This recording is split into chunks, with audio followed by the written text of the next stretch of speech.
Hallelujah. Who's excited for today? Can you all raise your hands for the Lord? Wave it, wave it. Amen, amen. I'm really excited for the Word of God. Really. Okay. Umpisahan natin kasi gusto ko maparami tayo. Amen? Okay, the title of God's message for all of us today, tonight, okay? A living sacrifice. Okay, so our scripture text is from Romans chapter 12, verses 1 to 2. Let us all read. Therefore, I urge you, brothers and sisters, in view of God's mercy, to offer your bodies as a living sacrifice, holy and pleasing to God. This is your true and proper worship. Do not conform to the pattern of this world, but be transformed by the renewing of your mind. Then you will be able to test and approve what God's will is, His good, pleasing, and perfect will. Amen. Praise God for the reading of His word. Let us all pray. Hallelujah. Heavenly Father, I thank you, Lord, for your presence in this place. Thank you for the praise and worship that we've had, Panginoon. Thank you for the overflowing love, Panginoon, that you've allowed us to experience once again, Panginoon. Lord, salamat, Panginoon. And I thank you that your word is alive, O God, that all scripture is God-breathed, Panginoon. It is inspired by you, Panginoon, by the Holy Spirit, and is useful for teaching, rebuking, for correcting, and for training in righteousness, so that we may be thoroughly equipped for every good work. I thank you, Father, for giving us an attentive ears and even a receptive heart, Panginoon, in receiving the word, the seed of your word for us, Panginoon, today. Lord, I thank you. Be magnified, be glorified. We entrust you everything, Lord God. Speak to us through your words, Panginoon. Thank you, Lord. We bless your holy name. In Jesus we pray. Amen and amen, amen, amen. Now, let me give you these three objectives. I have three objectives, okay? So, first, to encourage Christians to live in response to God's mercy by offering, to encourage Christians to live in response to God's mercy by offering their lives as a living sacrifice. To urge Christians not to conform to the world's ways and influences. To encourage Christians to be transformed by the renewing of their minds with the truth of His word, leading to understanding and following His good, pleasing, and perfect will. Amen? So, as believers, how do we offer our life to God as a living sacrifice? How? How do we offer our lives to God as a living sacrifices? Amen? So, under the old covenant, okay, let's define first what is sacrifice. Okay, so sacrifice means the act of giving up something or surrendering a possession as an offering to a deity. Diba, nag-aalay, kaya nga sa Old Testament, nag-aalay sila ng mga animal sacrifices. Okay? So, back to sa Old Covenant, no? God accepted animal sacrifice, says, okay, for the covering of their sins. Yan. Para i-cover yung sins nila. And the animals, okay, na sinasacrifice nila needs to be, it must be perfect, without blemish, without defect, spotless. Chine-check yan ng high priest bago i-offer. Kailangan walang bulag, walang duling. Kailangan perfect yung inaalay nilang animals. Ganun sila noon. Amen? Now, these animal sacrifices were just a foreshadowing, okay? Foreshadowing of the sacrifice of the Lamb of God, Jesus Christ. Pag sinabing foreshadow, okay, giving us a hint of what is to come. Okay? Yung paparating. Okay? So parang sa Old Testament, yan ang mangyayari sa ating Panginoong Hesukristo. Yung pag-offer nila ng animals. Okay? Kailangan spotless. Ibig sabihin, sinless ang Panginoon. Amen? Amen po ba? Amen. Now, Jesus Christ is the final ultimate, once for all time sacrifice on the cross. Amen? Amen? Amen. Now let's read Hebrews 9:11 to 12.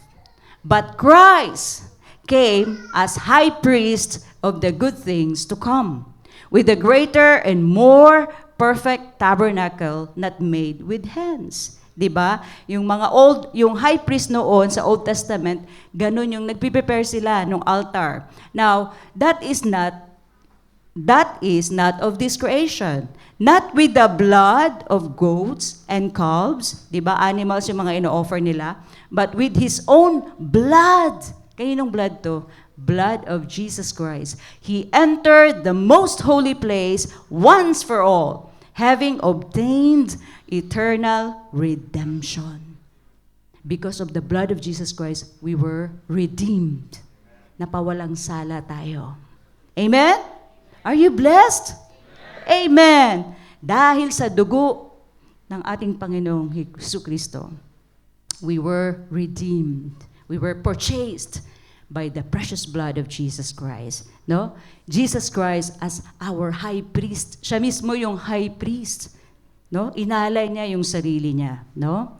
Siya yung ultimate and perfect sacrifice, not with the blood of animals, but with his own precious blood. Amen? Now, through his sacrifice, he entered the most holy place once for all. Isang beses lang, once for all. Amen? Hindi yung nagkasala ka, mamamatay na naman si Jesus. Once for all. He died one time. Amen? Amen po ba? Amen. Okay, so securing our eternal redemption for each one of us. No, sinecure ng Panginoon ang ating eternal redemption.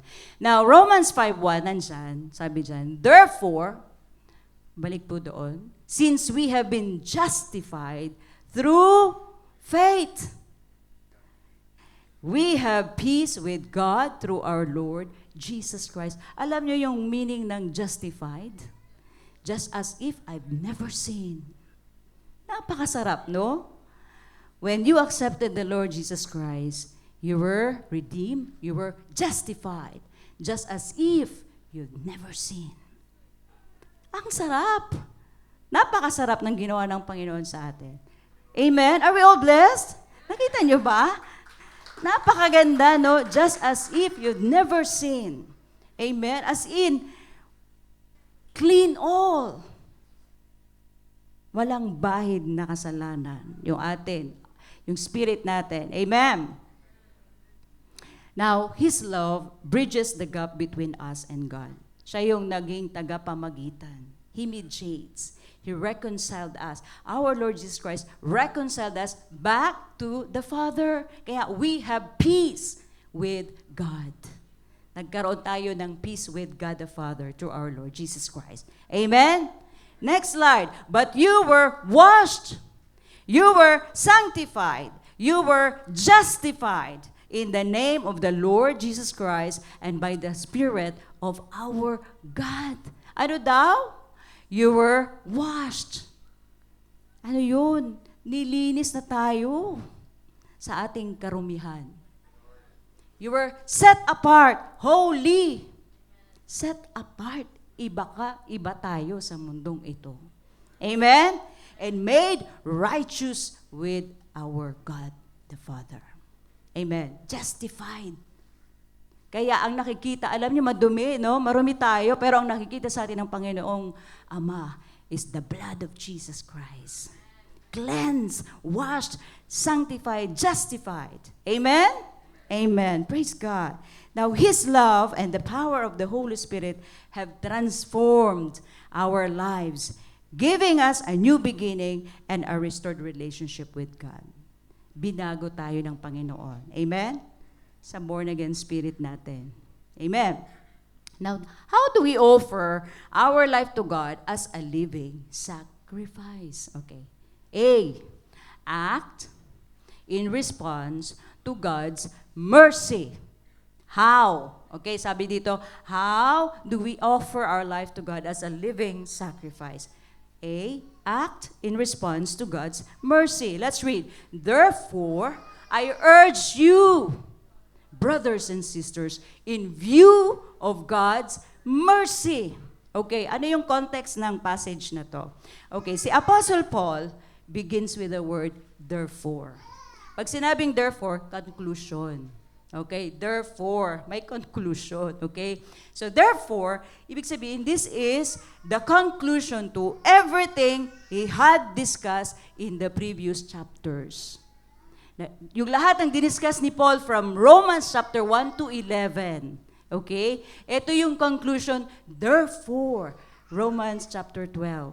Okay, yung first 11 chapters na yon, 1 to 12, deals with the doctrine of salvation. Lahat yun. It talks about our salvation, no? Kaya sabi ni Paul, in view of God's mercy, okay, how God, in His mercy, has justified us, has redeemed us, has washed us, redeemed us by the blood of Jesus Christ. No, sabi niya, in view of God's mercy, yung lahat ng ginawa ng Panginoon, therefore, yung Romans 12, I will now call you in chapter 12, sabi ni Paul, to a kind of life on how you should live. Okay? Romans chapter 12 is a Christian living. Yan ang foundation niyan. Amen? Kaya in view of God's mercy, nung na-experience natin, tinanggap na natin that we were washed, that we were sanctified, justified, redeemed in view of God's mercy. Now, the word urge. Alam niyo ba yung urge na word? Sabi ni Paul sa Tagalog, nakikiusap ako. Parang pleading in a nice way. Hindi niya sinabi, I command you. Sabi niya, nakikiusap ako sa inyo. Sabi niya, ialay ninyo ang inyong sarili bilang isang handog na buhay. Hindi patay. Okay? Buhay. Banal at kalugod-lugod sa Diyos. Holy. Living, holy, and pleasing or acceptable to God. Amen? Now, the sacrifice must be, nandyan, living, ano pa? Holy, ano pa? Pleasing. Sa other Bible translation, yung pleasing is acceptable. Okay? Now, living, ibig sabihin, buhay na handog. Kasi in the Old Testament, sacrifices involved, no? Taking an animal, slaughtering it, no? Yung blood, ini-sprinkle, and offering it onto the altar. Okay? Yung binaburn, sinusunog nila yung animals. Pero it was dead already. So this was a powerful and symbolic act, representing atonement and devotion to God. But it was also a one-time event. Kasi one-time event, like for example, nagkasala ka ngayon, mag-o-offer ka na naman. Bukas, nagkasala ka ulit, mag-o-offer ka ulit. Okay? Para siyang paulit-ulit. Amen? But, sa atin, no, Paul, however, calls us to something more deeper. Okay, more deeper ang pagtawag sa atin ni Paul and more personal. He invites us to offer our very lives as a living sacrifice. Alam nyo, this is not just a one-time ritual. Ano daw? It is a continuous. Okay, continuous daily commitment to God. Amen? Continuous and daily commitment to God. Now, being a living sacrifice means that our entire life, yung buong buhay natin, yung every thought natin, okay? Yung every action natin, yung every desire natin should be dedicated to God. Thought, ano yung mga naiisip nyo? Is it God-glorifying? Ano yung action natin, yung mga ginagawa natin? Is it God-glorifying? Lahat yun dapat dinededicate natin sa Panginoon. Living sacrifice. Amen po ba? Now, every day, no, in every situation ng buhay natin, we have the opportunity actually. No, we have the opportunity to demonstrate Christ-likeness. Whether it's how we treat our family members, nanay mo, tatay mo, parent, brother, sister, colleagues, How we handle stress at work. Diba? Kahit, yung sa trabaho, pagod na pagod ka na, nakasmile ka pa din. Amen? Or how we spend our free time. We can show that Christ is at the center of our lives. Amen? Okay, now holy. Holy. Another sacrifice na dapat it is a must should be holy. Ibig sabihin ng holy, this offering should be set apart for the Lord's use. Amen? It is not just any offering, but one that aligns with God's will and character. Amen? Set apart. Ibig sabihin, iba ka. Iba din ako. Amen? Meaning, your whole body, your eyes, your tongue, your hands, your feet, you offer it to God to do righteous things. To do righteous things. Amen. Sabi ng Panginoon, be holy for I am holy. Amen. Now, next is pleasing or acceptable. Remember, sa Old Testament sacrifices, ang ino-offer nila, they offered top quality animals without blemish.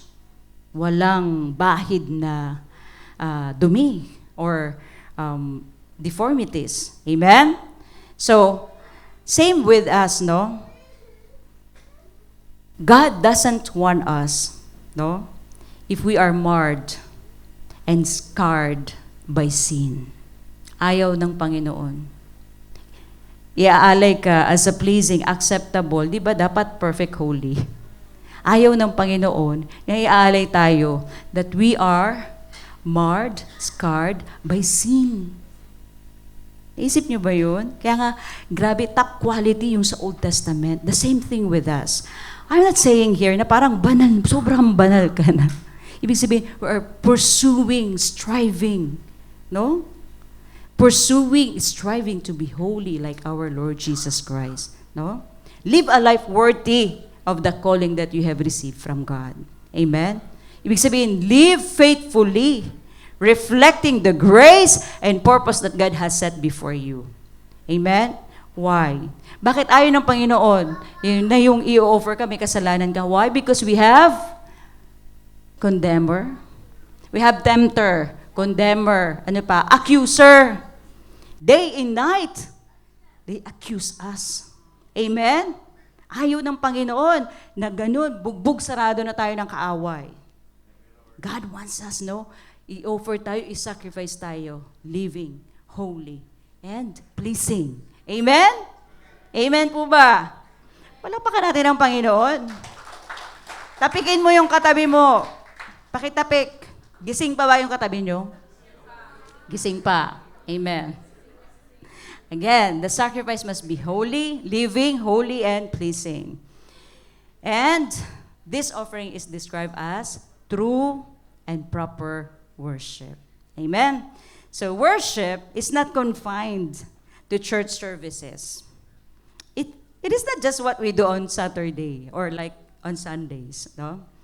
It is the totality of our lives surrendered to God on how we live our lives. Amen? It is a continual surrender to God.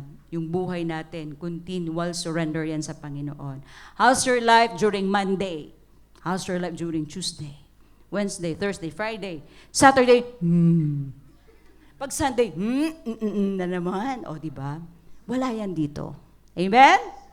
Amen. Amen po ba? Amen. Now, Apostle Paul said, in view of God's mercy, because of the mercy of God, because of the love, the grace of God shown through Jesus Christ, no? Sabi dito, providing our salvation, our heartfelt response sa Panginoon to that mercy, no, is making a daily commitment to live for God's glory in everything we do. Amen? In respond to God's mercy, ikamit natin yung buhay natin sa Panginoon daily. Amen po ba? Now, how do we offer our life to God as a living sacrifice? Kanina, act in response to God's mercy. Letter B. break away from the world. Yan. Verse 2, do not conform to the pattern of this world. Okay? Do not conform to the pattern of this world. Yung Greek word of conform is shishimatizo. Okay, bahala na kayo niyan. Mamaya, pakinggan nyo na lang sa YouTube how to pronounce. Pinakinggan ko yan. Sabi ko, ang hirap naman ito. Hindi yan sushi. Okay? Shishimatizo. Okay? It means, okay, to fashion alike. Okay? To conform to the same pattern. Parang ipaparehas ka. No? Ipapattern ka with the same. Okay? So, shishimatizo. Okay, to fashion alike, which ito conform. Sabi ni Paul urges us not to conform to the pattern of this world. Alam niyo ba, the pattern of this world refers to to worldly values, worldly system that are contrary to God's kingdom. Okay.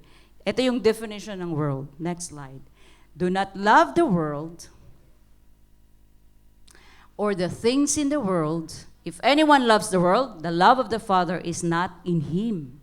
For all that is in the world, the lust of the flesh, the lust of the eyes, and the pride of life is not of the Father, but is of the world. Okay? So, the world offers these three things. Lust of the flesh, lust of the eyes, and the pride of life. Okay? So, tatlo lang yan. Parang kinakategorize in three. Pero lahat andyan na yung mga sanga-sanga. Okay? Next slide. Ito, the lust of the flesh.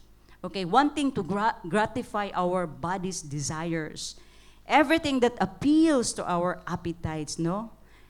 Para maano yung flesh, yung gratify ng flesh, no? It can be adultery, sexual immorality, drug addiction, alcoholism, gluttony, materialism, gossip, and laziness, and there's a lot more. Okay? Yan lang yung nilagay ko dyan. Yan yung lust of the flesh. So ang lust of the flesh actually focusing on temporary satisfaction rather than eternal values. Okay? Amen? Yung lust of the eyes naman, okay, focuses on the intense desires and cravings for things seen. Kung ano yung mga nakikita mo na sobrang nagagandahan ka. Examples, materialism, pornography, and visual lust, leading to sin through envy, greed, and covetousness. Yung covetousness meaning to say eager or excessive desire. Yan yung lust of the eyes. So, yung lust of the eyes actually leading to distract us from finding contentment in God and His provisions. Walang contentment sa Panginoon. Amen? Okay, yung the pride of life, yan, sinful desires, which bring attention to self. It's all about me, myself, and I. Me, myself, and I. Okay, that's the pride of life. Okay, so this refers to our habit of bragging about ourselves, arrogance and self-importance, seeking recognition and praise, overconfidence in personal abilities, desire for power and control, and independence from God, leading to personal glory, recognition, and independence. So ito, it distracts from humility and the recognition that all good things come from God. So hindi mo makita ang Panginoon dyan, lahat ikaw, lahat accomplish mo yan. Ako, si ako. Me, myself, and I. Okay? Okay, now, si Paul, Apostle Paul actually urging us to resist the pressure to fit into the world's mold. Squeezing us, no? Etong mundong to, trying, no, na i-mold tayo doon sa pattern nito. Whether in our thinking, yung behavior natin, yung priorities, yung desires natin. You know, many of us can remember how important it was to fit in the group during high school and college days. Yeah? Hey, yo! Hey, dude! Diba? Conforming, no? Hey, yo! Yo, man! Diba? Para maging belong ka sa group. Hanep. Para maging belong ka sa group, kailangan ganun ka din. No? Makikiayon ka to that pattern. Pattern to that group. Kaya makita nyo, nung college namin, makita mo yung mga lahat ng grupo ng Marites. Lahat ng grupo ng mga matatalino. Lahat ng grupo ng mga astig. Kanya-kanyang grupo yan. Kaya sabi namin, tell me who your friends and I will tell you who you are. Diba? Yan yon, okay? Yung bang parang bilong ka sa group. Hey dude, yun. So, next slide. You know, alam niyo kung ano yan? That's chameleon. Chameleon is the master of disguise. Yan. Chameleon is the master of disguise. No matter what environment it's placed in, it will change its color to disguise itself and fit in. Kahit saan mo ilagay ng color yan, magdi-disguise yan. Same. Pattern. Nagiging conform. Yeah? Sushimatizu. Yun yung kanina. Nag-conform. Okay? Nag-conform si chameleon. So, example, I remember si Ate Rona. Sorry, Ate Rona. Sabi niya, nung na-born again siya, yung grupo niya nung high school yata yun or college, sinabihan siya, ay, KG yan. Kasi pag niyaya siya mag-inom, hindi na siya umiinom. Ay, si alive yan. Diba? Napipersecute ka na ngayon. It's okay to be persecuted, but in a right, you are doing the will of God. Okay? No? Hindi yung napipersecute dahil may mali kang ginawa, but you are doing the will of God. Amen? Sinabi naman yan you will be, sabi noon sa Bible, everyone who wants to live a godly life, no, in Christ Jesus, will be persecuted. Will be persecuted. Ibig sabihin, iba ka. Amen? Ibahin mo ako, bro. Parang ganun. So, we are called to live by God's standard. Okay? By God's standards rather than society's norms. Eto. Okay, next slide. Ang ganda nito. Nakita ko to. Bilisan lang natin. The world, sabi dito, believe in yourself. The word, believe in God. The world, your life is in your hands. The word, your life is in God's hands. Next slide. See? The world versus word. The word of God. Okay, the word, speak what you want. Bahala ka dyan. Minsan yung mga masasakit na words, walang pakialam, masaktan ka o hindi. The word, speak with grace. The world, you only live once. Live as you please. The word, you only live once. Live as God pleases. Amen? As God pleases. Amen? Next slide. Iba ka, iba tayo. The world, follow your heart. The word, follow God's heart. Amen? The world, you complete me. No? Parang, you complete me. Ikaw na talaga. The word, Christ, complete us. Amen? Amen? The world versus the word. Amen? So, nakita natin, no, that the world's patterns are promoting selfishness, materialism, and temporary pleasures that contradict God's ways. Amen? Kaya, breaking away, do not conform.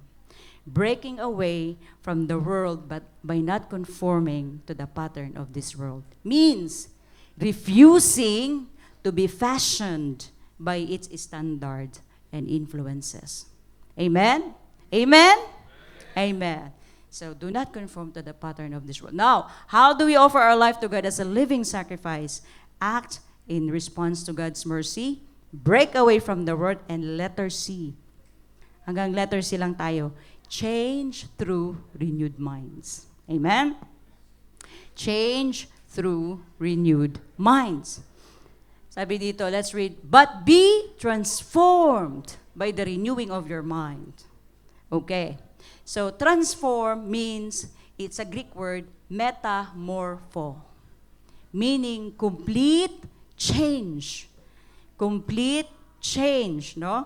like a caterpillar, no? From egg, caterpillar to butterfly. No? Nag-complete change talaga. And yung Greek word, next slide, renewing. Yan. Renewing, ibig sabihin ng renewing sa Greek word, anakainosis. Meaning, renovation. Kita nyo? Total renovation. We don't just need a coat or a new coat of paint. Hindi mo lang kailangan pinturahan yan. Kailangan i-renovate mo lahat. Yun ang gagawin natin sa mind natin. Amen? Renovate. Ibig sabihin, etong metamorpho, transformation, complete change, will only happens when we renew, when we renovate our minds with the Word of God. Amen? Mata-transform lang yung mind natin when we read the Word of God. Amen? That's why. Yan. Next slide. We need to hear. We need to read. We need to study. Di ko nababasahin lahat yan. Next slide. We need to meditate. We need to memorize. And more importantly, be doers of the Word. Alam nyo, even you know the Word, but if you don't do it, it will not benefit you. Kaya dapat be doers of the Word. Amen? Amen po ba? Amen. Now, we all know that when people are born again, tayo, when we got born again, we become totally new creation in our spirits. Amen? Totally new. Doon nagkaroon ng total change, complete change sa spirit natin. So, since yung spirit realm, nakikita nyo ba? Yung spirit realm cannot be naturally seen or felt. Di natin nakikita kung ano yung nasa spirit. No? We cannot naturally seen, no? Felt. The only way to accurately perceive spiritual truth is through the scriptures. Okay? Through the Word of God. Now, yung God's Word, where's your Bible? Okay, nasa phone. Pero mas maganda yung may Bible talaga kayo. You know what? God's Word reflects who you are and what you have in your born-again spirit. Alam natin yan. For some of you na hindi nyo alam nyo ba? Doon sa totoong tumanggap sa Panginoon, it reflects who you are and what you have in your born-again spirit. Renewing is very important, by the way. Kasi if you don't renew your mind, then your entire life here on earth, you will not benefit the abundant life that God promises to us. Hindi natin may experience yan. Kaya kailangan natin i-renew talaga yung mind natin. Amen? So God's Word transform us away from worldliness by the power of the Holy Spirit. Aligning our thoughts, okay? Yung mga naiisip natin. Aligning our actions, yung mga ginagawa natin. Aligning our attitudes and desire with His Word. Eto maganda to. Before, warrior ka. Next slide na lang. Yan. Ngayon, warrior ka na. Di ba? Do not be anxious. Pag may problema, anong gagawin mo? Luhod agad. Pray agad sa Panginoon. Sabi ng Bible, do not be anxious about anything, but in everything by prayer and petition with thanksgiving, present your request to God. Amen? Dati, ang dami mong plan A, plan B, hanggang plan Z. Ngayon, warrior ka na. Next slide. Dati, fearful ka. Matakutin ka. Ha? Grabe, no? Anong sabi ng Panginoon? Ang sabi ng Word of God, for God has not given a spirit of fear, but of power, love, and of a sound mind. Amen? Amen. Sabi ng Panginoon, so do not fear, for I am with you. Do not be dismayed, for I am your God. I will strengthen you and help you. I will uphold you with my righteous right hand. No? Kaya dati, takot na takot kang pumunta dito. Parang ako nun. I'm an introvert person. Nakita ko si Ate Aleli. Nakita ko si Kuya Dong. Kuya Kim. No, parang takot na takot ka. Pero may verse tayo dyan, I can do all things through Christ who gives me strength. Amen? Amen? Amen, Kuya Kim? Amen. For His glory. Amen. Ano pa? Before, puro negative words ang lumalabas sa bibig natin. You know what? Noon, bago pa lang akong Kristiyano, next slide, please. Negative words yung lumalabas. But, we were transformed. Anong sabi sa Philippians 4:8?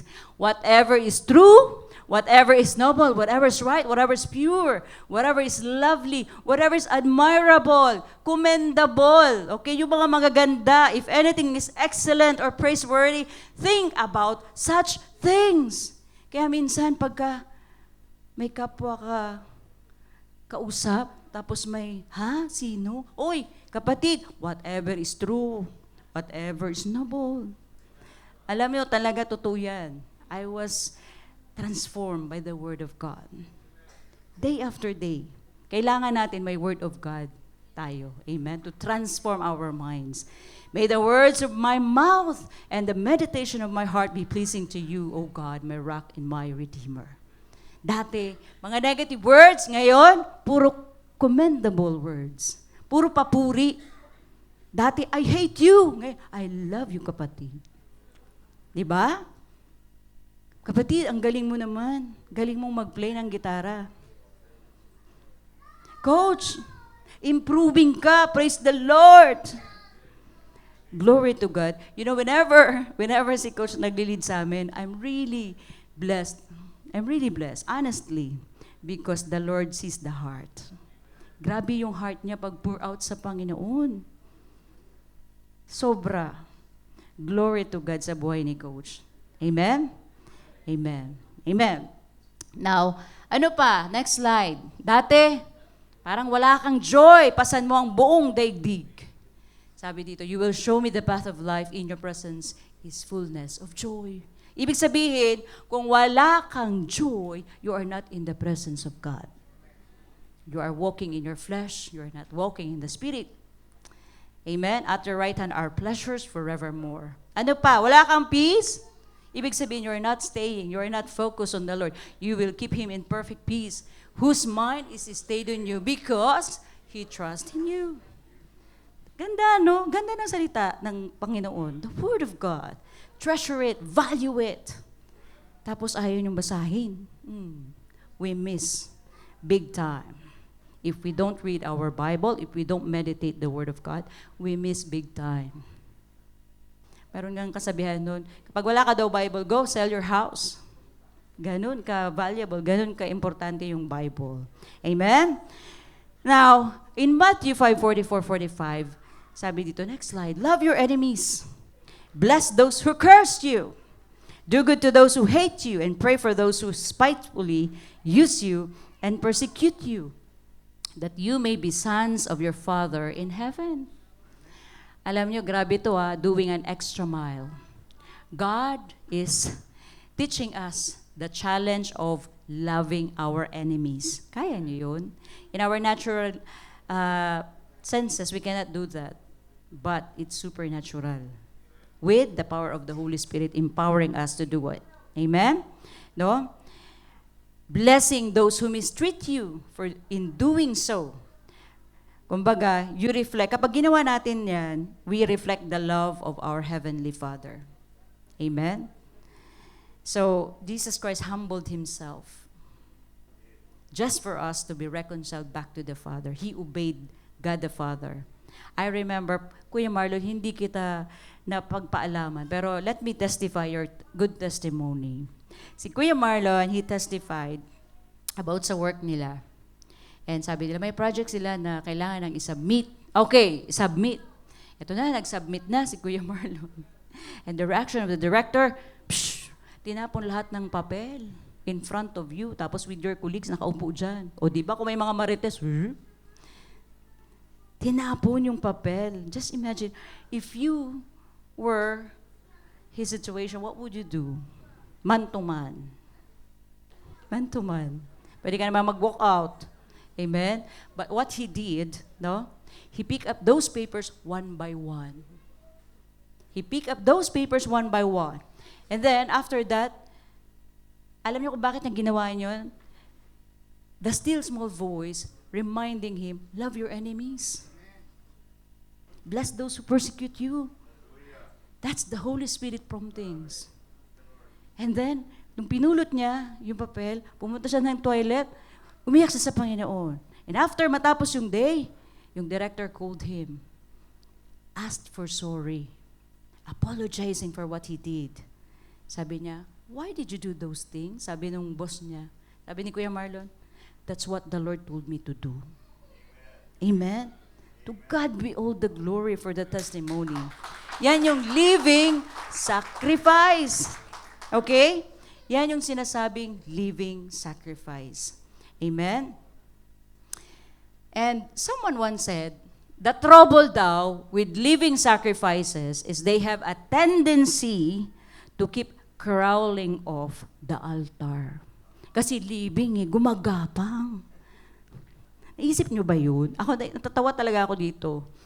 Imagine niyo yung nasa altar, living, sinasacrifice, gumapang pababa. Ibig sabihin, kung yung pababa, paalis dun sa altar, kung si Kuya Marlo nag-retaliate, kung sinuntok niya yung boss niya, ganun yun. Para kang gumapang from the altar, crawling off the altar. Amen? Ang seryoso nyo. Okay. Amen. Pakitapik ng katabi nyo. Bro, gising ka pa? Bawal maturog. Sis. Okay. Kung si Kuya Marlon ginawa niya yon, yung parang ganun, gumapang away from the altar.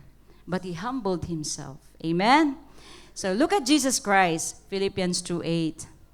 And being found in appearance as a man, he humbled himself by becoming obedient to death, even death on a cross. Grabe, no? Our Lord Jesus Christ humbled himself to die on the cross for your sake and for my sake. Thank you, Lord. You know, let's follow Jesus' example of humility and obedience. Remembering that his willingness to endure the cross shows us the depth of his love and true commitment. Committed ang Panginoon when he died on the cross for you and me. Grabe ang commitment na ginawa. Grabe yung sacrifice na ginawa ng Panginoon.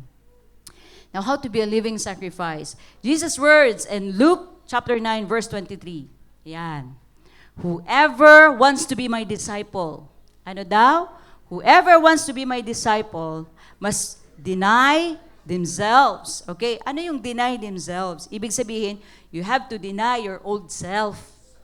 Amen? Deny your old self and take up their cross daily and follow me. Ibig sabihin, it's a daily commitment to God to die daily, to our old self. It's a daily commitment na mamatay tayo sa sarili natin. It's a daily commitment to God. Amen? How? By setting aside our own desires, taking up our cross with courage and following Jesus with unwavering faith.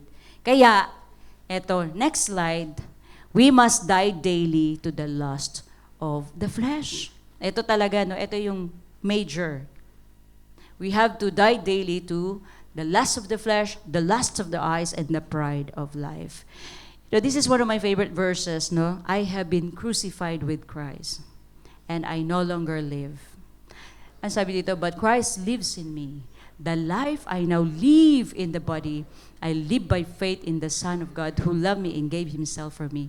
Sabi dito, I have been crucified with Christ and I no longer live. I no longer live sa old self ko. Ibig sabihin, crucified ako with Christ, buried with Him. Ano pa?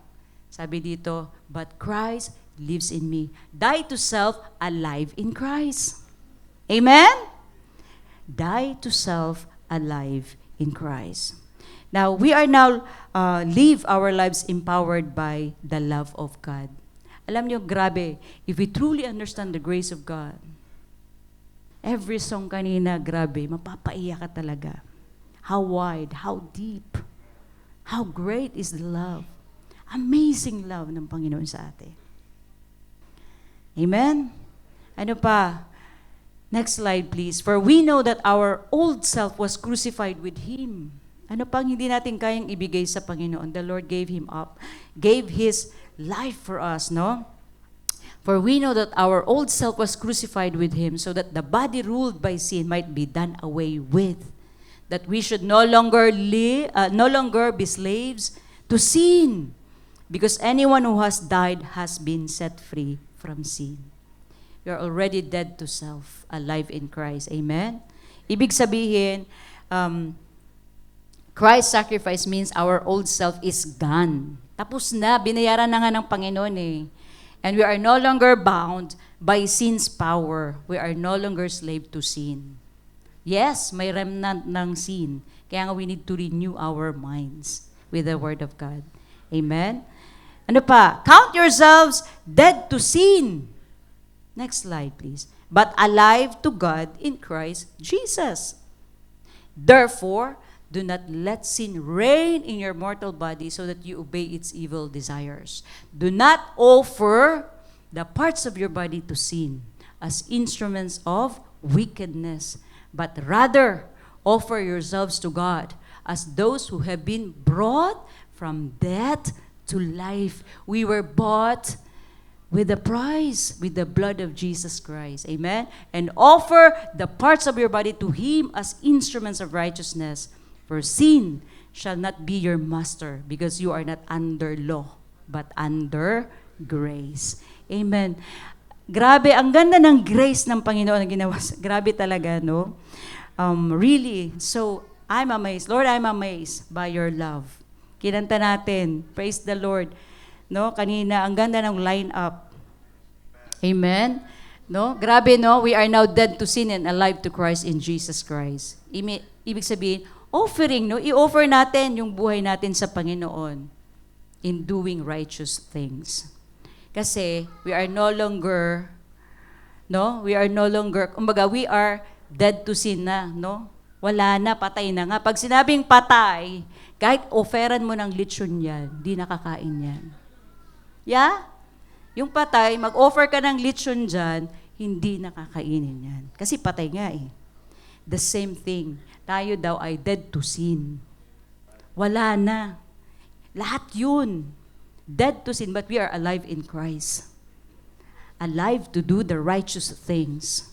We are doing the righteous things. Why? Not to be saved, but because we are saved already. We are doing the righteous things because it is the byproduct of our salvation. It is the fruit, not the root. Amen? Yun yung fruit. Fruit ng Holy Spirit sa atin. Amen. Praise God that we are now living under the grace of God. You know what? Minsan, parang, by grace naman eh. Remember this, the grace of God is not a license for us to sin. The grace of God is the power of God for us to say no to sin. The grace of God, if we truly understand the grace of God, no? Look at Jesus. On how He approached the woman caught in adultery. Ano in-approach ng Panginoon? Next slide, please. Are you still with me? Yes. Yan, sabi dyan, woman, where are those accusers of yours? Has no one condemned you? Sino pwede mag-condemn sa woman? Jesus Christ. Kasi wala siyang kasalanan. Sinless ang Panginoon. Pero sabi niya, has no one condemned you? She said, no one, Lord. And Jesus said to her, neither do I condemn you. Go and sin no more. Grabe, that's the grace of God. Grabe ang Panginoon, no? Because of His grace, because of His mercy.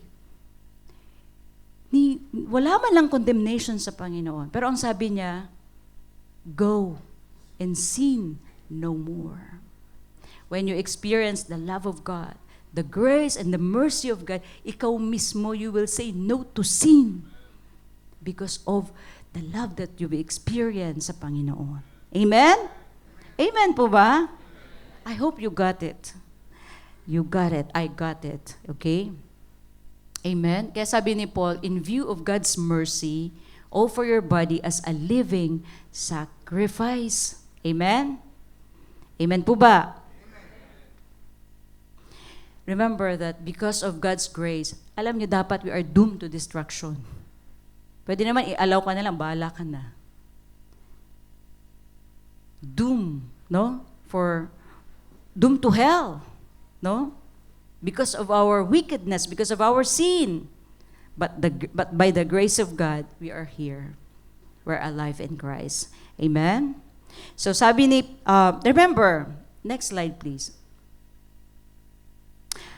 When grace becomes an excuse to live in sin, remember this, you are no longer under grace, but under deception. You are no longer under grace, but under deception. Amen? Nagets nyo yan? Pag sinabi, ay, okay lang magkasala, kasi ano naman we are under the grace of God. It is not an excuse to live in sin. Ibig sabihin, you are no longer under grace, but you are under deception. You are deceived. You are deceived by the enemy. Amen? Ayaw ng Panginoon yan. Now, yes, sa atin, no, living sa ngayon, we're still struggling. No? There is a struggle of sin.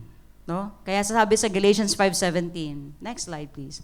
For the desires of the flesh are against the spirit, and the desires of the spirit are against the flesh. For these are opposed to each other, to keep you from doing the things you want to do. Kaya may kanta, gusto kong bumait, pero di ko magawa. Well, ibig sabihin, you are walking in the flesh. You are not walking in the spirit. Kasi gusto kong bumait, pero di ko magawa. Well, righteous, holy, pleasing ka na nga sa Panginoon . Dapat you walk in the spirit. Amen? Amen ba? Parang review lang to sa atin. Amen. Now, kita natin dito, no, yung desires of flesh and desires of the spirit, they are contrary to one another. They are contrary. They are contradicting. So, struggle is real. That's why we have life hack. Yung last preaching natin. Struggle is real. That's why mayroon tayong life hack. Ano yung life hack natin? The Holy Spirit is our helper. The Holy Spirit is our advocate. The Holy Spirit is our comforter. The Holy Spirit is our kindler. If your light is getting dimmer, then the Holy Spirit is kindler. Kung yung apoy mo nagdidim na, go dun sa mga nag-aapoy. Do not isolate yourselves. Punta ka dun sa mga believers, mga kapatiran na umaapoy para umapoy ka din. Amen? Amen. Amen. So the Holy Spirit will empower us to overcome those challenges and guides us toward the life that God has planned for us. Now, kaya ang ano ni Paul sabi niya, walk in the Spirit. So that, next slide please, so that you will not gratify the desires of the flesh. Ano yon? Walking in the Spirit. Walking in the Spirit means following, okay? You follow, you conduct your actions according to the leading of the Holy Spirit. We must choose. Kasi it's a daily choice yan . Walking in the Spirit every day, it is a choice. So we must choose to walk in the Spirit each day and find the strength to resist the temptation of the flesh. Now, paano ka mag-walk in the Spirit? Remember, yung Holy Spirit and the Word, they are one. Madaling ma-identify if you are walking in the Holy Spirit or you're walking in the flesh. Okay? The Word of God, halimbawa, mayroong nagpa-prompt sa'yo, no, sa heart mo. May naging, like for example, kay Kuya Marlon, nag-prompt sa heart niya, bless those who curse you. Love your enemies. Ibig sabihin, it is written in the Word of God. So, the prompting of the Holy Spirit and the Word will confirm, will agree perfectly. And that's how you walk in the Spirit. Amen? Ganun yun para ma-identify nyo. Am I walking in the Spirit or am I walking in the flesh? Kapag wala sa Word of God, it is not in accordance to the Word of God, then you are walking in the flesh. If you are following, if your thoughts, if your actions against the Word of God, then you are walking in the flesh. Amen? Amen po ba? Amen. So, kaya sabi ni sa atin, no, advice sa atin ni Apostle Paul, fill your mind with the Word of God and be transformed of His Word. Romans 8:6 says, for to be carnally minded is death, but to be spiritually minded is life and peace. So, tayo, no, to be carnally minded is death, carnal, based on sa 5 senses nyo, kung anong nafe-feel nyo, nakikita nyo, okay, nararamdaman, lahat yan. 5 senses. So if you focus, for example, if you focus on your worries and anxieties, you will find frustration and disappointments. Diba? But if you will fill your mind with the Word of God and His promises, ano may experience nyo? Joy, peace, ano pa? Encouragement, strengthened. May strengthen ka, no? Pagpunuin natin yung mind natin ng Word of God. Because the Spirit that I speak to you, the Word, sabi ng Panginoon, the Word that I speak to you, they are Spirit and they are life. Amen? Yung Word na sinasabi ng Panginoon, the words that I speak to you, they are Spirit and they are life. Spirit to Spirit. Amen? Now, assess your life. Are we walking in the old self or walking in the Spirit? Malapit na ako. Next slide, please. Yan, yung desires of the flesh or desires of the Spirit. Nandyan yon, okay? Desires of the flesh and desires of the Spirit. Dapat tayo, no, as being Christian, no, as being born again, no, we release of what we already have in our born again spirit. And that is loving, joyful, peace, patience, kindness, goodness, faithfulness, gentleness, and self-control.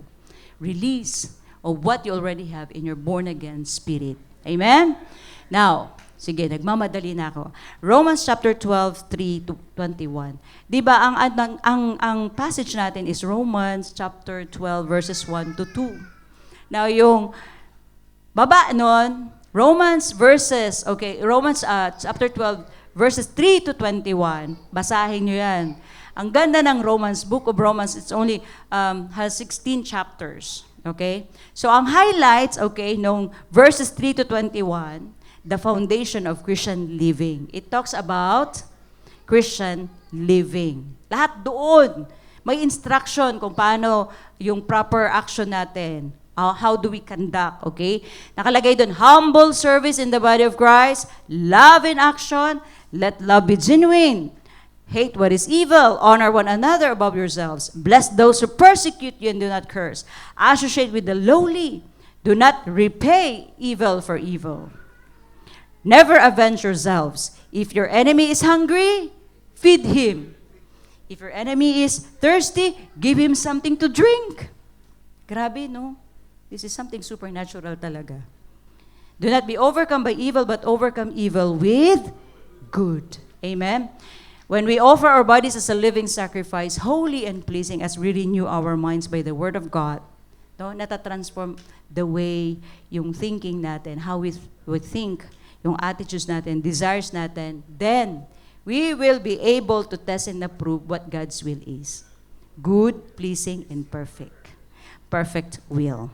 Amen? Now, God's will for us, isipin nyo God's will for us is always for our ultimate good.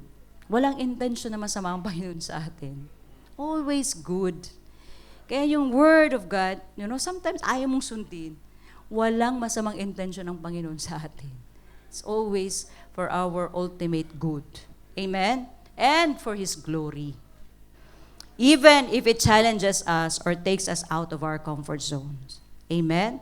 So eto, the only reason we would nag-crawl or gumagapang from altar is because we don't believe and trust God.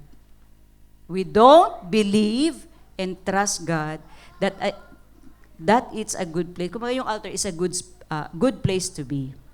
Ang worst, we are rebelling against the will of God. Next slide, sabi dyan, Paul sternly warns us. If we will rebel against God, si Paul sternly warns us, do not be deceived. Wala dito? Okay. Yan. Do not be deceived. God cannot be mocked. A man reaps what he sows. Whoever sows to please their flesh, from the flesh will reap destruction. Whoever sows to please the Spirit, from the Spirit will reap eternal life. Grabe no, it's very clear. It's very clear. Magtanim ka, kung gusto mong mag-ani sa flesh, then destruction. Sa Spirit naman, eternal life. Amen? Actually, alam na natin yan, but the Lord is reminding us, how do we walk our lives as a living sacrifice sa Panginoon? Amen? Okay, malapit na tayo. To be a living sacrifice, actually, it is a costly commitment to God. Costly. Look at King David. King David, no? King David, when he sinned against God, may nagawa siyang kasalanan sa Panginoon. Sabi ng Panginoon, mag-offer ka doon sa threshing floor ni Araunah.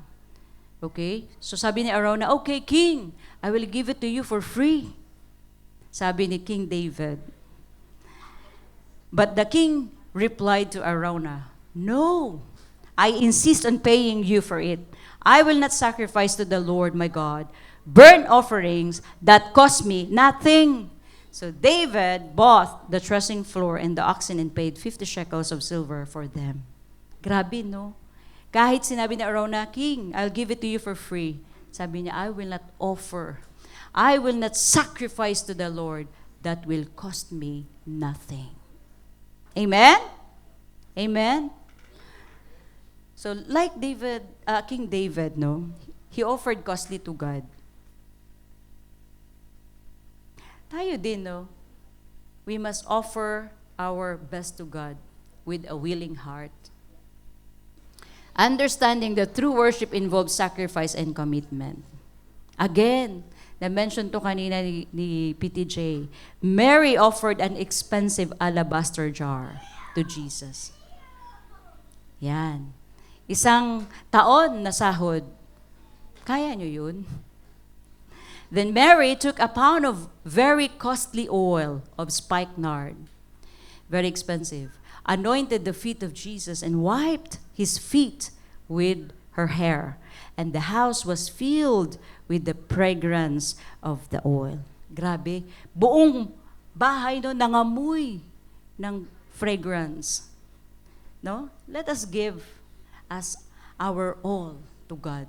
Bigay natin yung entire buhay natin yung buhay natin sa Panginoon, no, with love and devotion. Knowing that our heartfelt sacrifice, no, will bring a sweet fragrance of worship into His presence. Okay, last na to. There was a story about the pig and the chicken. Okay.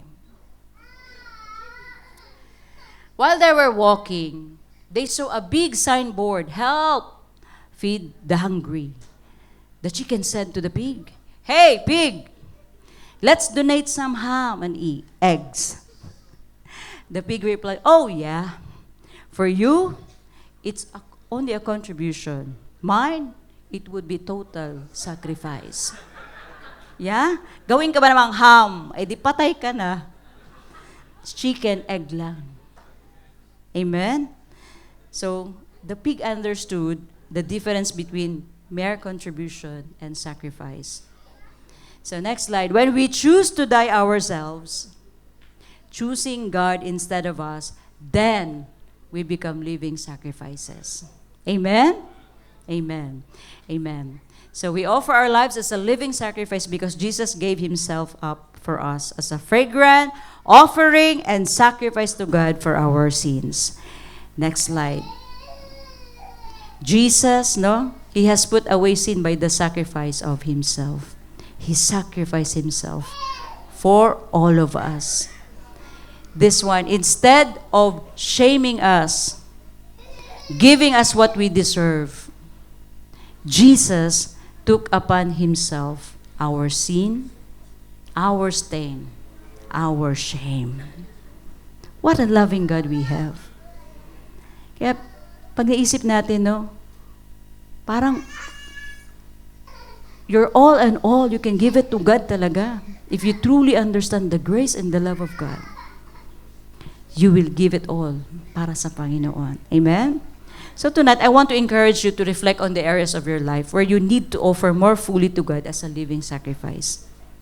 Identify those areas where you are conforming to the world and ask God for transformation.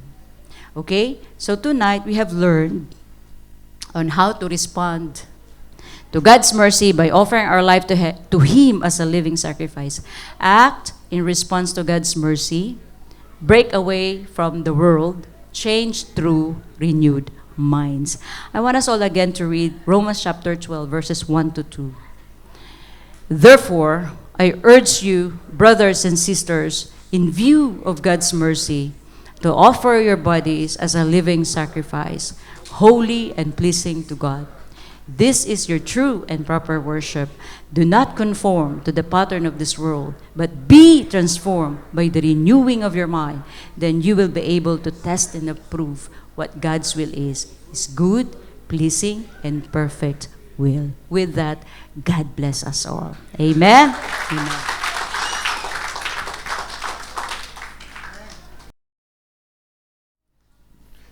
Praise the Lord. Palakpakan natin ang Panginoon.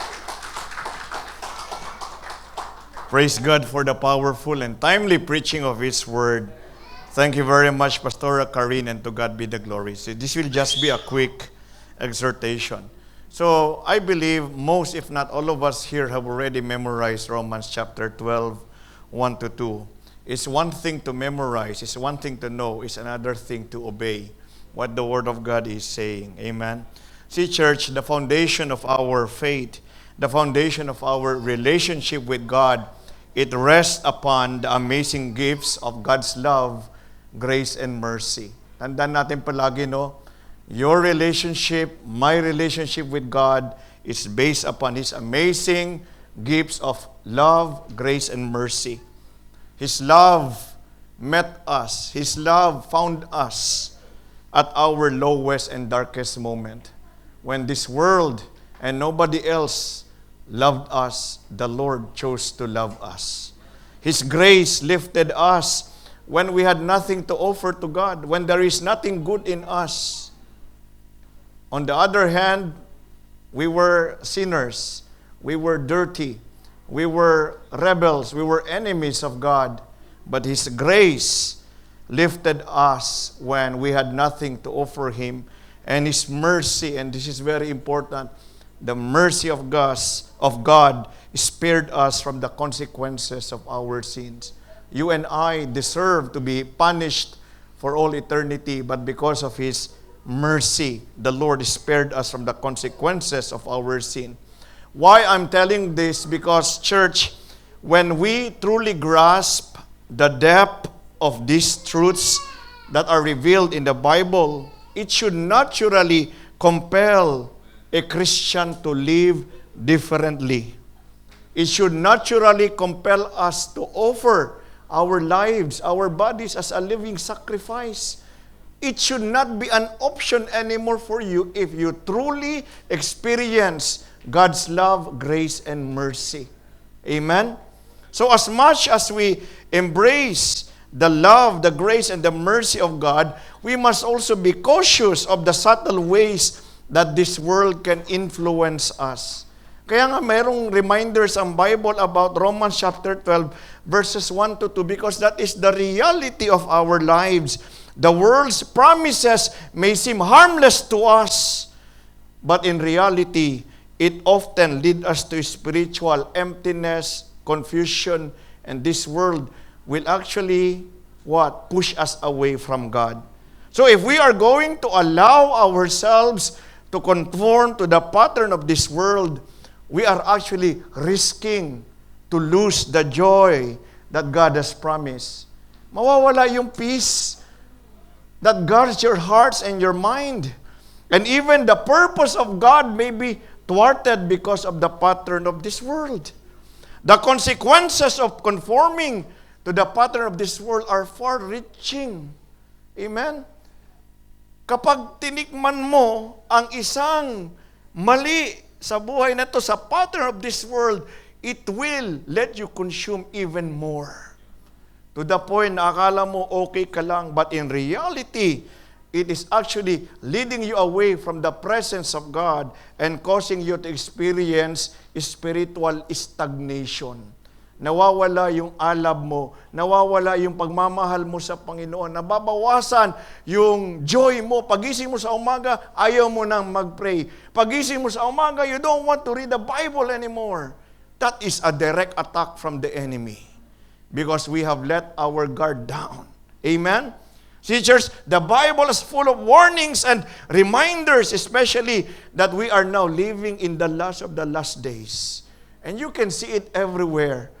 You know, the unrighteousness, the darkness of this world is getting worse and worse. Amen? Sobrang dumidilim na ang mundong ito. Paano tayo tatayo if we are not going to live our lives as living sacrifice? How can our light shine?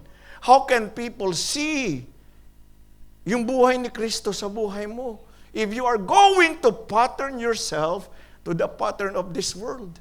Hindi tayo kamilyon. Tayo ay tinawag na agila ng Panginoon. We are different from the other birds. Whenever there is a storm, kapag merong sakuna, may bagyo, yung mga manok nagtatago yan. Hindi naman manok ang tingin sa iyo ng Diyos. Ikaw ay isang agila, lilipad ka above all your problems, above all what this world is throwing at you. And it requires us, the ABC that Pastora Karin has shared with us. As a living sacrifice, we must really act in response to God's mercy. You see, church, God's love is not something that you and I can earn. It is freely given, yung love ng Panginoon. We are not lovely. We are not lovable even. Amen? God chose to love us because that is who He is. Tayo, minahal tayo ng Panginoon, nahihirapan pa tayong mahalin natin pabalik ang Panginoon. Sobrang nakakahiya. Di ba? We all have the reason to love God back. Mahalin natin siya dahil una niya tayong minahal. Tayo, we all have the reasons to be rejected by God. We all have the reasons to be thrown away from the presence of God. He chose to love you and me. Amen? Di ba nakakahiya yun? Ang dami na nating reason to love the Lord our God with all of our heart, soul, mind, and strength. Pero parang ayaw natin. It shouldn't be. Our right and proper response to such overwhelming kindness should be to offer our lives, our bodies as living sacrifices, willingly and joyfully. Are you still joyful whenever you come to the church? Are you willing and is there joy in your heart kapag merong Bible study? Or ang naisip mo, naku, Bible study na mamaya, hanggang madaling araw naman to. Wala na yata dito yan. Diba? I'm not talking about you. I'm talking to the person sitting right next to you. Amen? So remember this. I'm not talking about you. I am talking to the person sitting right next to you. You see, church, because of the Lord's great love, we are not consumed, for His compassions never fail. They are new every morning. Great is His faithfulness. Amen? We must break away from the world. The world bombards us with its promises of fulfillment. Ang sabi sa iyo ng mundong ito, pasasayin ka ng mundong ito. Well, the devil tried it to the Lord Jesus Christ. The lust of the flesh, the lust of the eyes, the pride of life. And Jesus Christ, bagamat siya ay nagkatawang tao, just like you and I, He was tempted like you and I, but He never sinned. Amen? So breaking away from the world's patterns allows us to step into the peace and the joy that only God can provide. Kasi itong naririnig ko usually, Pastor, PTR, tao lang ako. Natutokso lang. Pinanginaan, Pastor. Di ba? And then sabihin natin, ang Panginoon, naging tao din siya. He humbled Himself. He lived a life just like you and I. He was tempted in every way, yet He did not sin. Ngayon sasabihin mo, syempre, Diyos naman siya, yung Espiritu niya, Diyos. Ang sabi ng Bible, God has already sent forth the Spirit of His Son into your hearts, and by Him you cry out, Abba, Father, what is your excuse? No excuses. You and I can break away from the pattern of this world because Jesus is in us. As Jesus is, so are we in this world. Therefore, we must change. We must change through the renewing of our minds. Transformation begins with our minds. The world influences our thoughts daily, but God is the one inviting us to allow His Word to reshape our thinking. And therefore, as we renew our minds with His truth, we will be able to see life from God's perspectives, enabling us to make choices that align with His will. Remember, His Word always align with His will. Kapag sinunod mo ang salita ng Diyos, hindi ka magkakamali. Amen? And the Holy Spirit will always confirm the Word of God that has been already taught to us. That is why Kuya Marlon was able to bless the person who what? Who did something so bad against him. Can you imagine? Pinagpagura mo ng sobrang tagal yung project na yon, tapos itatapon lang sa iyo na tawagin basura, and you are a professional person. Di ba?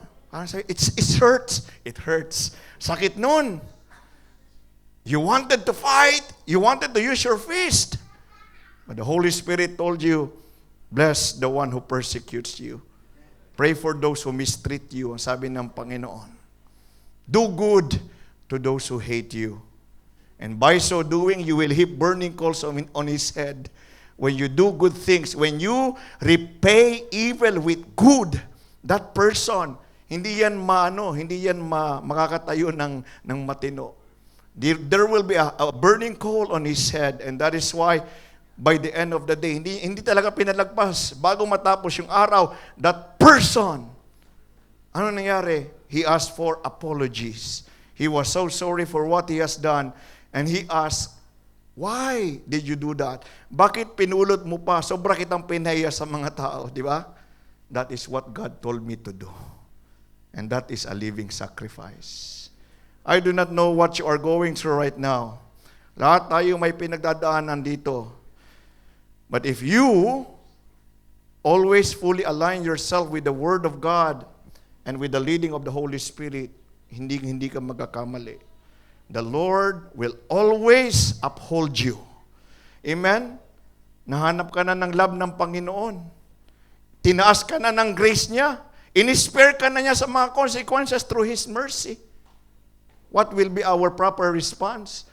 Offer our lives as living sacrifice, holy and pleasing to God, for that is our spiritual act of worship. To God be all the glory. Thank you, Lord.